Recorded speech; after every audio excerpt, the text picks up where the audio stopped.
So for this project we had to design a Maggie Centre, which is a cancer rehabilitation centre aimed at anyone who's dealing with the consequences of cancer. I started off by researching into all of the different Maggie centres so I could gauge an idea from what's already been done, so I could do something completely different, but kind of get some inspiration from the circulation and the elements for organising space. I was really influenced by the Maggie Centre in Newcastle. I liked how it had 2 floors, creating 2 sort of different atmospheres for if someone wanted to escape and kind of go into a different world. I then researched into the 2 different architects that I found most inspirational from them. So Wilkinson I liked his Dyson campus and the reflective windows. I then also researched into Kisho Kurokawa and his Hiroshima Contemporary Art Museum. I loved the kind of brutal structure with all the concrete. I then researched residential architecture, mindfulness and Buddhism. I really like the idea of impermanence with Buddhism and how the body and mind are completely separate, and the body kind of is impermanent but the mind lives on through your consciousness and you kind of continue the cycle of samsara. I then researched into cancer so I could find out what it was like and what it was, and then I went to the Sky Garden in London and the Barbican Centre in London. I loved how they kind of used plants inside a building, and the Barbican Centre I especially liked because of the concrete and the plants softening it.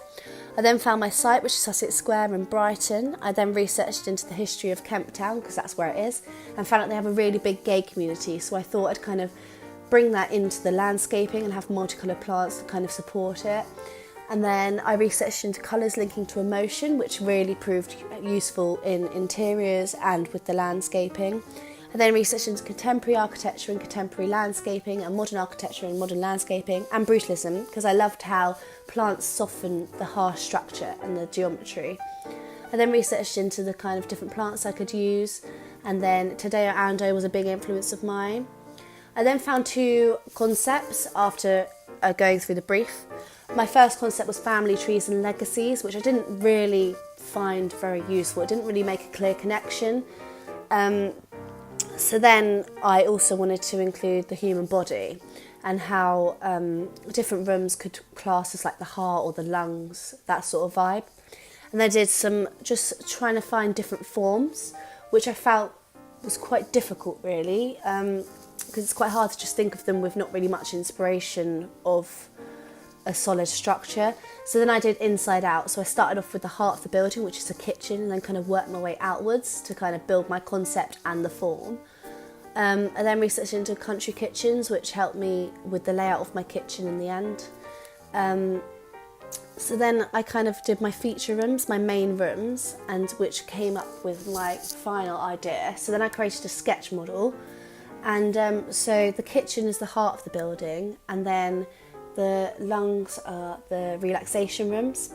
And then I also wanted to have the exterior to have a meaning as well. So the concrete and everything represents the impermanent body that's left on the ground to kind of decay. And then the glass top kind of represents the soul leaving the body. So the kind of idea of impermanence. I've then got some renders, that's the impermanence room. And then that's the office. And then that's the entrance. I put quite a lot of emphasis into the entrance. I did quite a lot of designs for that because it's the first impression of the place. So it's like open arms as well. And then this is my final design with some mood boards to finish. And then this is my final presentation board and evaluation.